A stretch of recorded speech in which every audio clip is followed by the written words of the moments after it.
Today on Spiritual Awakening Radio, the Yoga of Sound, exploring sound meditation or auditory mysticism. Surat Shabd Yoga. In the sacred texts of the great world religions, Gnostic traditions, and the Path of the Masters. Today's program is part 1 in an ongoing series. Today we'll focus on Buddhism and delve into the Baha'i faith a bit later on. No doubt many of you have seen the movie Contact, released many years ago, based upon the book with that same title, authored by the late Dr. Carl Sagan. The story was about SETI, the search for extraterrestrial intelligence. In this film, scientists intercepted radio signals emanating from another part of the galaxy. These broadcasts were being beamed directly at the Earth by an alien civilization trying to get our attention. After many years of broadcasting, they finally succeeded. Their message was eventually deciphered. It contained schematics for constructing a transportation device which would allow humans to travel to the distant world where the signals were coming from. After viewing this very worthwhile and philosophical film a number of years ago, I couldn't help comparing the parallels between this SETI scenario and one of the world's oldest forms of yoga meditation, Surat Shabd Yoga. Surat Shabd meditation, the yoga of the sound current. Shabda is based on an ancient Sanskrit word for divine or cosmic sound, heavenly music. For thousands of years now, human beings around the world have been tuning into a sound which comes from beyond the stars. For the practitioners of the yoga of sound, this heavenly music is also a means of transportation. By becoming one with the holy stream of sound, souls during their meditation practice may find themselves ascending in spirit or traveling through a tunnel toward the place where the sound emanates. This sound connects all souls of the universe to the timeless realm of the Great Spirit, or Lord of the Soul. Inner and outer sound in the world religions and mystical traditions. Being an initiate of Shabda meditation and very much interested in comparative mysticism and religion, collecting world scriptures for a number of years, I would like to share with you some quotes from around the world on clairaudience, the ability to hear the mystic sound, the song of the Creator, the voice of the great life that brought all the bubble universes into existence. Sacred music in the world religions, I believe, are an attempt to imitate or mimic the mystic sound. The sound of God's voice vibrated and said, "Let there be," and all became. In the beginning was the Word, the Logos, the Tao, the Shabda, the Nada, the Santi Sarma, the music of the spheres, the Om, and all things became. Indigenous cultures support the belief that the universe was brought into existence through sound. The Australian Aborigines, for instance, believe in song lines, meaning the way of the law, which sang the world and everything in it into existence. Native American traditions speak of the song of the Creator that created life, brought human beings to life, and sustains the universe. The Book of the Hopi, Native American spirituality, the first revelation of the Hopi's historical and religious worldview of life, contains a beautiful story of creation.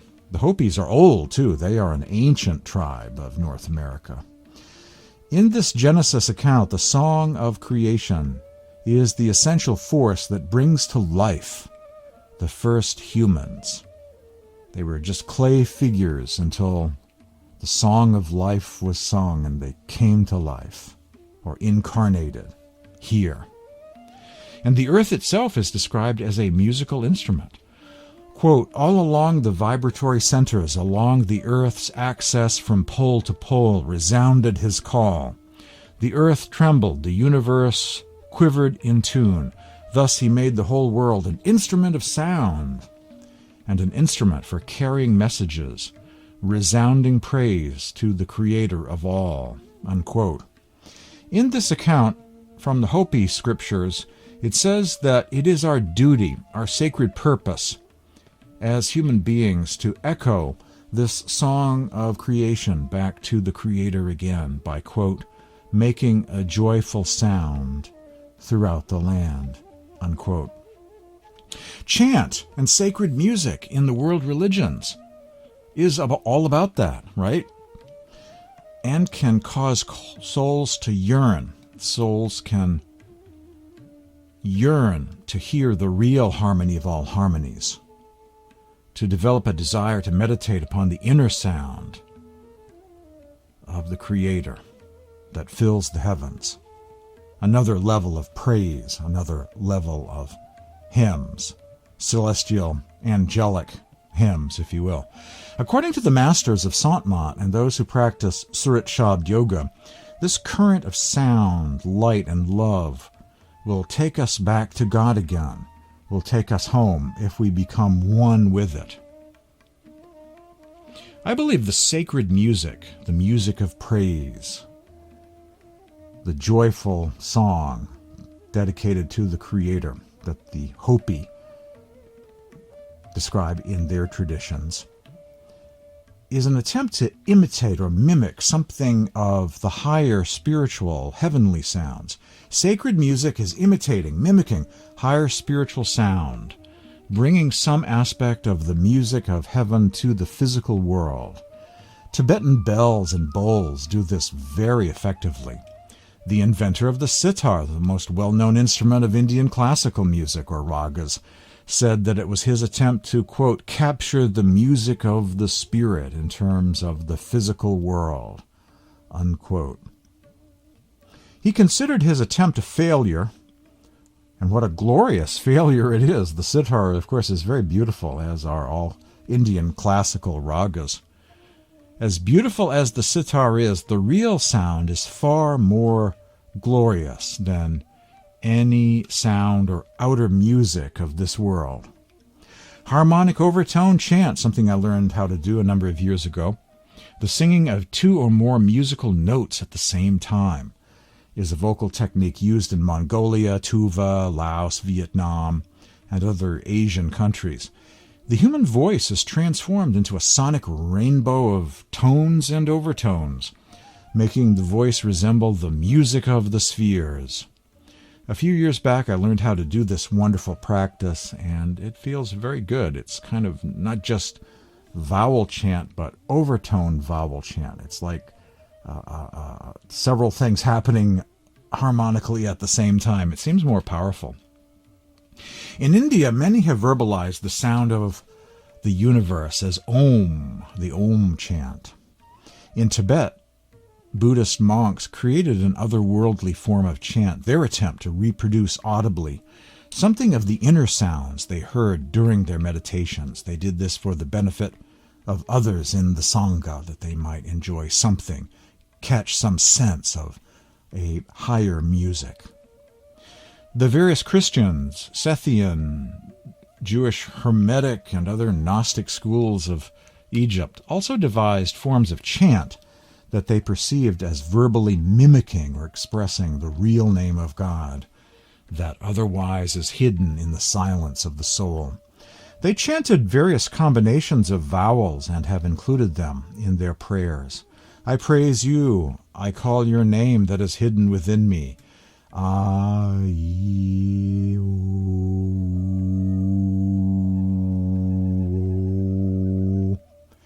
That's from the Gospel of the Egyptians in the Nag Hammadi Library in English. edited by James M. Robinson and published by Harper San Francisco.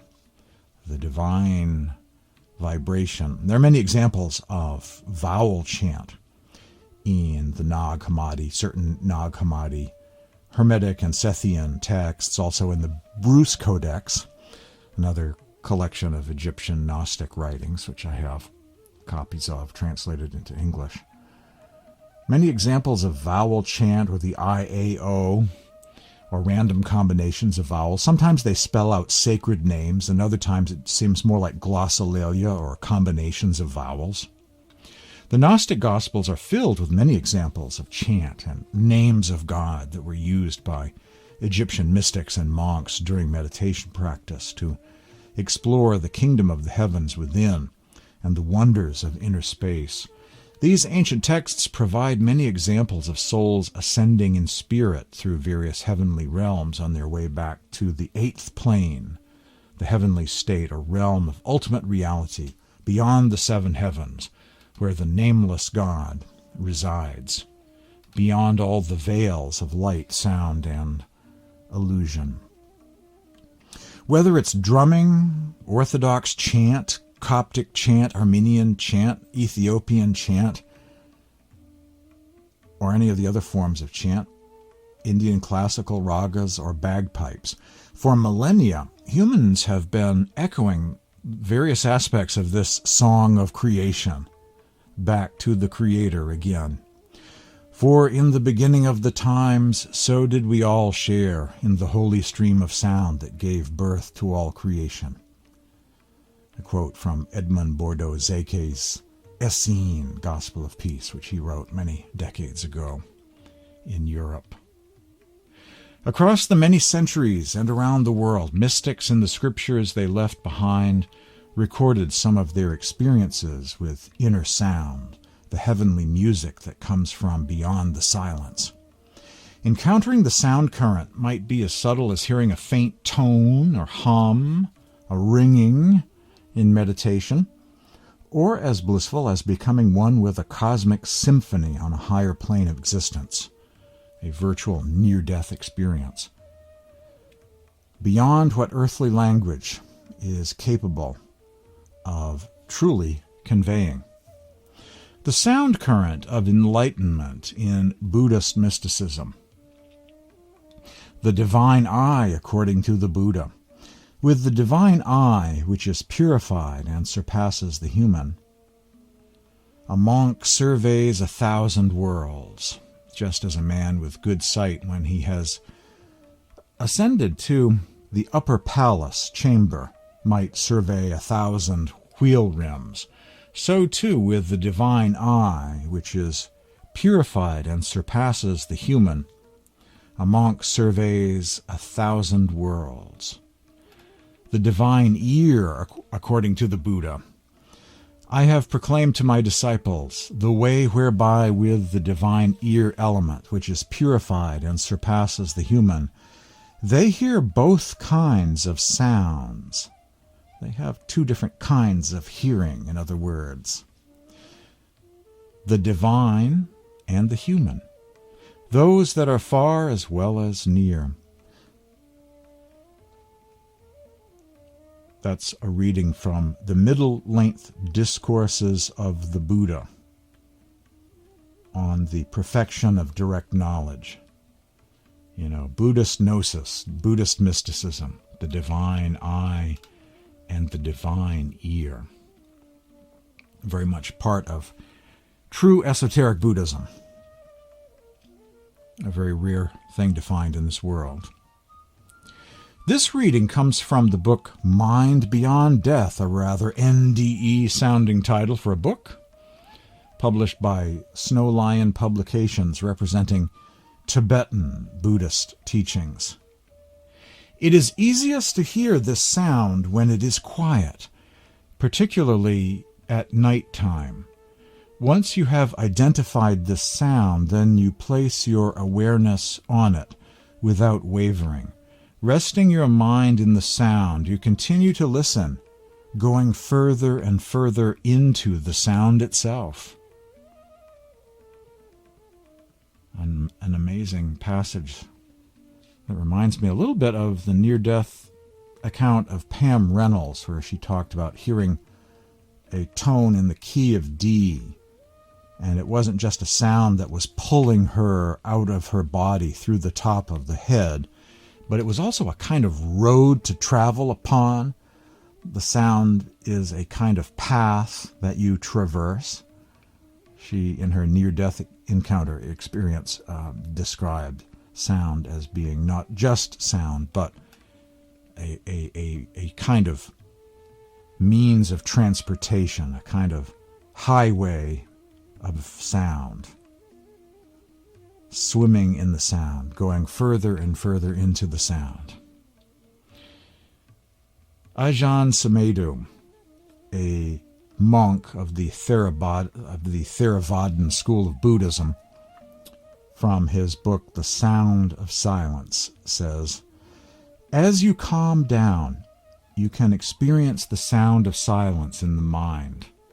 You hear it as a kind of high-frequency sound, a ringing sound that's always there. It is just normally never noticed. Now, when you begin to hear that sound of silence, it is a sign of emptiness, a silence of the mind. It's something you can always turn to. As you concentrate on it and turn to it, it can make you quite peaceful and blissful. Meditating on that, you have a way of letting the conditions of the mind cease without suppressing them with another condition. Otherwise, you'd just be ending up putting one condition over another. So he is saying that this is a natural way of focusing and relaxing without suppressing thoughts in a forceful kind of way, but your thoughts just naturally fall away and you just naturally enter into this blissful state, or what they call in India a sahaj practice, a natural practice. It's a perfectly ordinary thing to enter into that kind of mental tranquility and stillness by focusing on the sound. There's nothing forced about it. It's just something that naturally occurs if you let it happen. Buddhism has a lot to say about inner sound, heavenly music, transcendental hearing, as the gateway to enlightenment. It's a very rare teaching. Only people who study the works of living masters and follow this kind of meditation will notice these kinds of passages in the world religions and go, I know what that's about. And otherwise, these passages remain opaque or hidden or ignored or not paid any attention to, not understood. Just esoteric gobbledygook words in a book that no one hardly ever reads.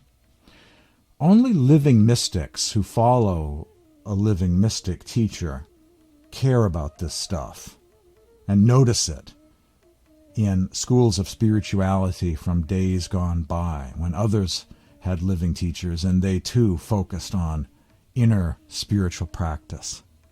So it takes one to know one.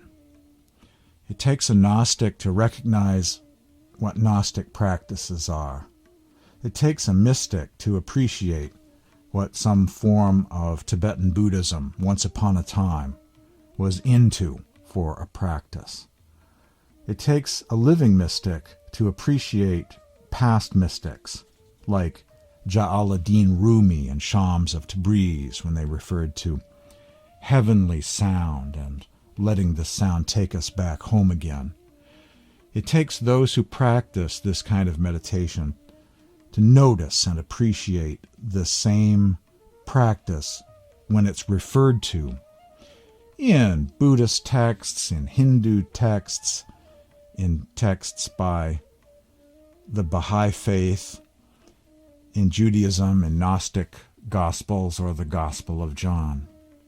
Mystics notice and appreciate the universal mysticism, wherever it has turned up, whether in the hymns of Hildegard of Bingen or references in countless spiritual classics of saints and mystics or scriptures from past ages gone by. Living mystics always notice and appreciate and understand what others, once upon a time, have experienced and practiced during their day. After the break, more from the world of Buddhism on transcendental hearing, the cosmic sound, the yoga of sound this week on Spiritual Awakening Radio. Stay tuned for more after these messages.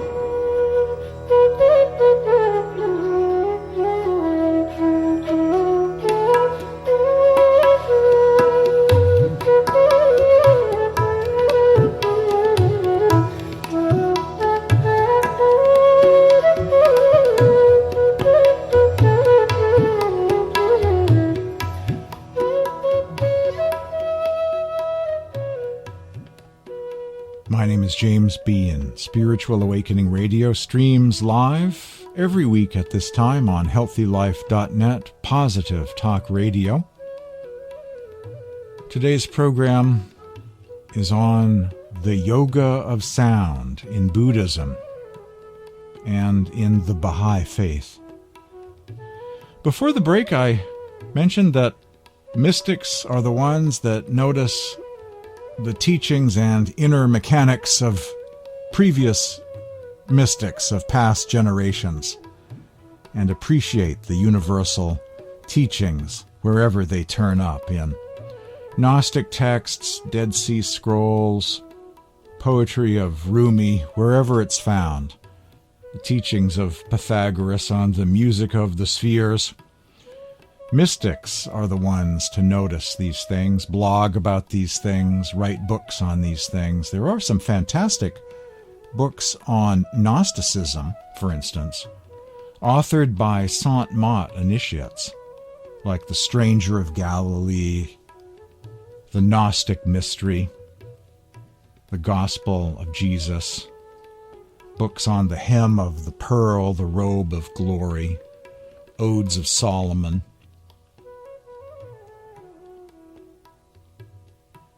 This blog, which I'm sharing today, is an 8,000-word blog which I created called The Yoga of Sound, which has quotes from just about every world religions, where there are references to inner sound. My focus today is Buddhism, and later on the Baha'i faith. The following reading comes from A Buddhist Bible, edited by Dwight Goddard.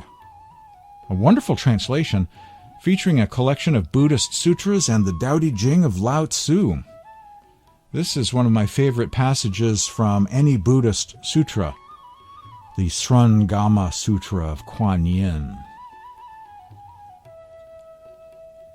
Quan Yin Buddha, the hearer and answerer of prayer, has visited all the Buddha lands of the 10 quarters of the universe and has acquired transcendental powers of boundless freedom and fearlessness, and has vowed to emancipate all sentient beings from their bondage and suffering.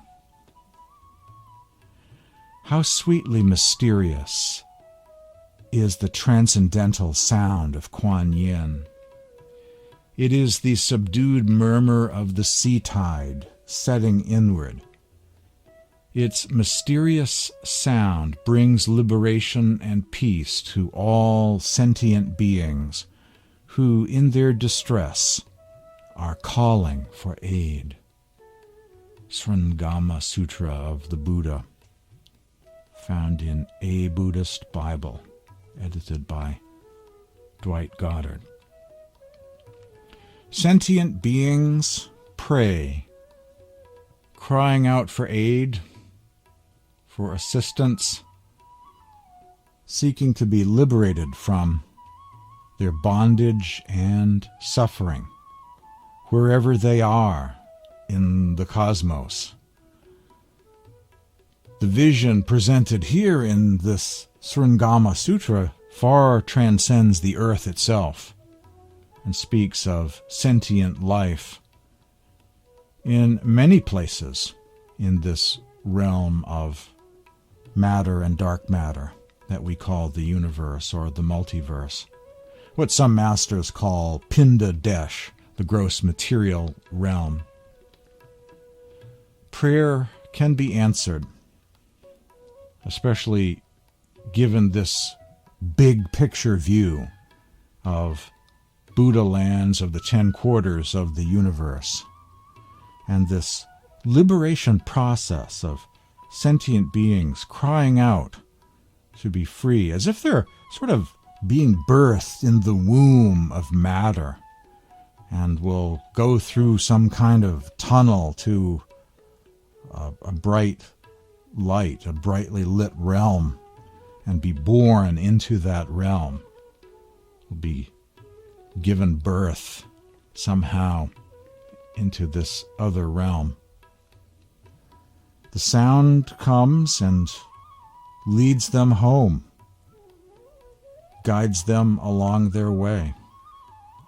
A transcendental hearing, a transcendental sound that liberates souls. Also from the Shurangama Sutra, Ananda, the disciple, and all you who listen here should inwardly turn your faculty of hearing to hear your own nature, which alone achieves supreme Bodhi. That is how enlightenment is won. Buddhas, as many as the Ganges sand, entered this one gateway to nirvana. All past Buddhas have achieved this method. Shurangama Sutra. Listening to our own Buddha nature, turning inward our faculty of hearing, is the pathway to enlightenment for all past Buddhas and present disciples. Living disciples, living students are given that same instruction, to turn inward their faculty of hearing in order to reach enlightenment. Some commentary from Ajahn Amaro. Listening to the inner sound brings the heart into a position of acute inner awareness. It is not that the inner sound has some magical property, rather it is that bringing of the alert mind, bringing openness and receptivity to sound, is symbolic of the presence of ultimate truth. The sound is always there. We don't have to create it. It is featureless. It is ever present. So it is a good symbol for ultimate reality itself. More spiritual awakening to come after these messages. Stay tuned.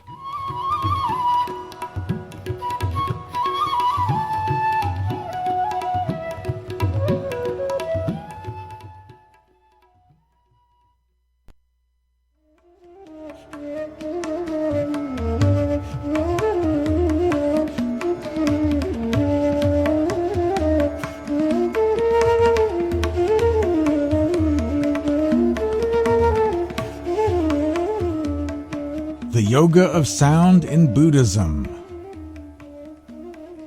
On today's Spiritual Awakening Radio, picking up where I left off, Ajahn Amaro commenting on the Shurangama Sutra and the Way of Transcendental Hearing, as the gateway to nirvana or enlightenment.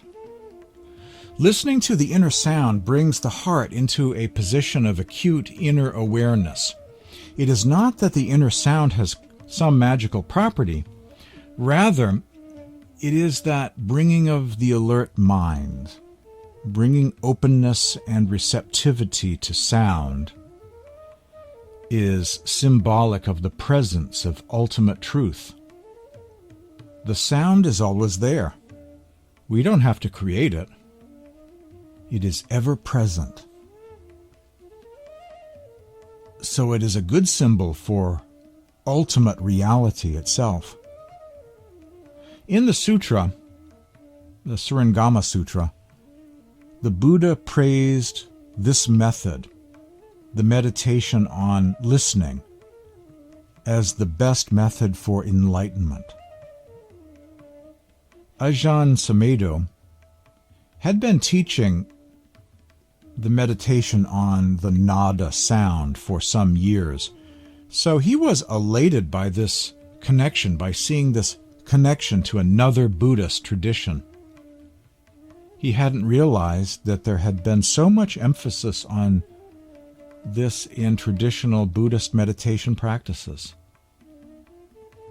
This presence of inner sound meditation, transcendental hearing.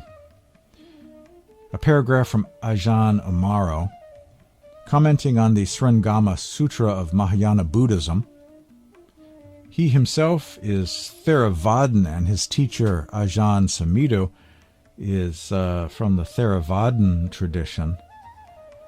And Sumedho had made friends with a sound mystic who was from France, who wrote a book on the law of attention, Nada Yoga, and the way to inner vigilance. His name was Edward Salam Michael. And, his research into sound had a great impact on Ajahn Sumedho. And so Sumedho was very pleased to discover yet another strain of Buddhist thought, on sound meditation. The Spring Gamasutra was originally written in India in Sanskrit. It's so old that there is no surviving Sanskrit manuscript, as far as I am aware. There were copies of it made in Chinese, and that's what's used these days as the basis for translating the Shurangama Sutra. It's a very old Buddhist sutra, a kind of Gnostic Gospel of Buddhism, an esoteric text from the Buddhist world. The following is from a white paper on the Shurangama Sutra titled Who is Listening? All about transcendental hearing, the sound of silence meditation practiced in Theravadan Buddhism by Ajahn Sumedho, as taught to the Reverend Quan Yin, who is the author of this particular white paper. And this is her description of the stages of inner sound meditation in the Shurangama Sutra. That Buddha taught me to enter samadhi, deep meditation, through a process of listening. I began with a practice based on the nature of hearing. 1. First, I redirected my hearing inward in order to enter the current of the sages. 2. Then external sounds disappeared. 3. With its direction reversed and with sounds stilled, both sounds and silence ceased to arise. 4. So it was that, as I gradually progressed, what I heard and my awareness of what I heard came to an end. Even when that state of mind in which everything had come to an end disappeared, I did not rest. Stage 5. My awareness and the objects of my awareness were emptied, and when that process of emptying my awareness was wholly complete, then even that emptying and what I had emptied vanished. And stage 6, coming into being and ceasing to be themselves, cease to be. Then the ultimate stillness was revealed. Who is Listening? Authored by the Reverend Quan Yin. Who is listening? At the end of the process, it sounds like no one is listening. There is no I. There is no ego. There is only this awareness in a very altered state. The state of ultimate stillness. What others might have called the pleroma or heavenly rest. Divine repose.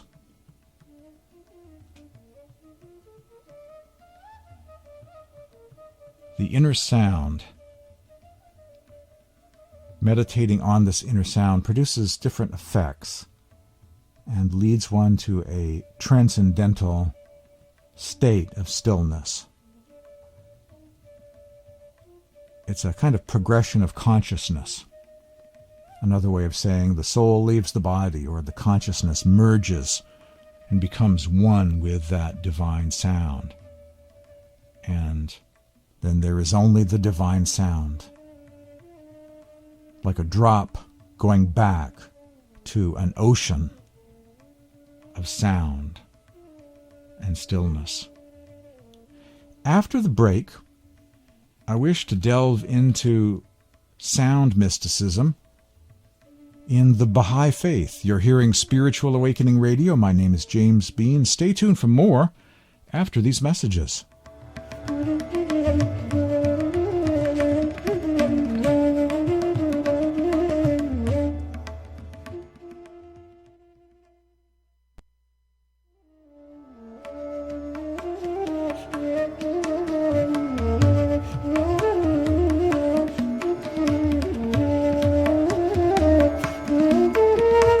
The Yoga of Sound in Buddhism and the Baha'i Faith today on Spiritual Awakening Radio.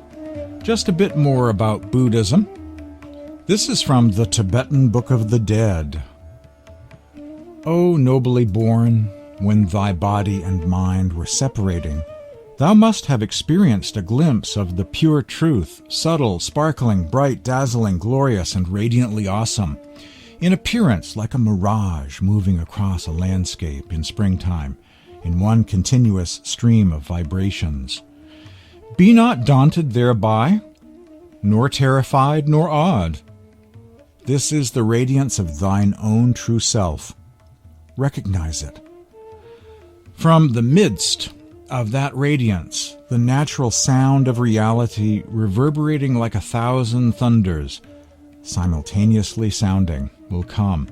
That is the natural sound of thine own real self.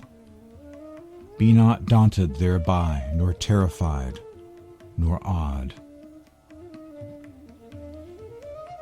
This is from the white paper titled Who is Listening by the Reverend Quan Yin, who begins by quoting Ajahn Amaro on the revival of sound meditation in Buddhism. When he, Ajahn Sumedho, first taught this method to the Sangha at Chithurst that winter, he referred to it as the sound of silence, and the name stuck. Later, as he began to teach the method on retreats for the lay community, he began to hear about its use from people experienced in Hindu and Sikh meditation practices. Here he's referring to followers of Sant in the West. In these traditions, he found out this concentration on the inner sound was known as Nada Yoga, or the yoga of inner light and sound. It also turned out that books had been written on the subject, commentaries in English, as well as ancient scriptural treatises, notably the book The Law of Attention, Nada Yoga and the Way of Inner Vigilance by Edward Salim Michael. In 1991, when Ajahn Sumedho taught the sound of silence as a method on a retreat at a Chinese monastery in the United States, one of the participants was moved to comment, quote, "I think you've stumbled on the Shurangama Samadhi. There is a meditation on hearing that is described in that sutra, and the practice you have been teaching us seems to match it perfectly." That's included in the white paper, Who is Listening? By the Reverend Guo Chin, who's been a guest on this program a few years back. You can catch some of her talks on hearing and sound at YouTube. The following, which teaches us about acquiring spiritual eyes and ears, is taken from the revelation of baha'u'llah of the Baha'i Faith of Persia. Baha'u'llah teaches, quoting from the Mathnawe written by Rumi, the Sufi poet, that man will not be able to receive the light of God in this day unless he acquires a new eye. Eyes which are fixed on the things of this world can never see the glory of his revelation, and ears which are tuned to the voices of the ungodly cannot hear the melodies of the kingdom. By new eyes and new ears, he means spiritual eyes and spiritual ears. He states that since the eye of the spirit receives its light from God, it is shameful to let it turn to a stranger, and reaffirms that the purpose of God in creating the inner eye was that man might behold the beauty of his manifestation in this world. The following is from the hidden words of Baha'u'llah, of the Baha'i Faith of Iran. O son of dust, blind thine eyes, that thou mayest behold my beauty. Stop thine ears, that thou mayest hearken unto the sweet melody of my voice. Empty thyself of all learning, that thou mayest partake of my knowledge. And sanctify thyself from riches, that thou mayest obtain a lasting share from the ocean of my eternal wealth. Blind thine eyes, that is to all save my beauty. Stop thine ears to all save my word. Empty thyself of all learning save the knowledge of me, that with a clear vision, a pure heart, and an attentive ear thou mayest enter the court of my holiness. From a very mystical text of the Baha'i Faith known as the Hidden Words of Baha'u'llah. Very Sufi-like in many ways, very beautiful, very eloquent, poetic, and ecstatic. The first 2 or 3 leaders of the Baha'i Faith were very much mystics and have a lot of wisdom to share. You've been listening to Spiritual Awakening Radio this week, exploring the yoga of sound in mostly Buddhism, a little bit of the Baha'i Faith. At the end, next week, we'll continue on with the Judeo-Christian tradition and Gnosticism, and in the weeks to come, we'll cover many of the great world religions, including those Hindus and Sikhs that the Buddhist teacher referred to in the reading earlier, the paragraph earlier from the Buddhist text, Who is Listening? We'll explore the yoga of the sound current, the audible life stream, in all the great mystical traditions and world religions and scriptures over the weeks to come. If you'd like to receive a copy of my booklet, The Yoga of Sound, send me an email at this address, james@spiritualawakeningradio.com. james@spiritualawakeningradio.com, or send a text message to this number, 508-603-9381, 508-603-9381. There is a donate button at my website, Remember This Program. Those interested in supporting this online and on-radio mission, please remember this program this time of year. There's a donate PayPal button on the website. Also at my website are links to podcasts that you can download for free. You can read blogs. You can receive my newsletter, daily spiritual quotes via social media. There are links to all of these buttons apps and links at my website, spiritualawakeningradio.com. My name is James Bean. Thanks for joining me today on Spiritual Awakening Radio.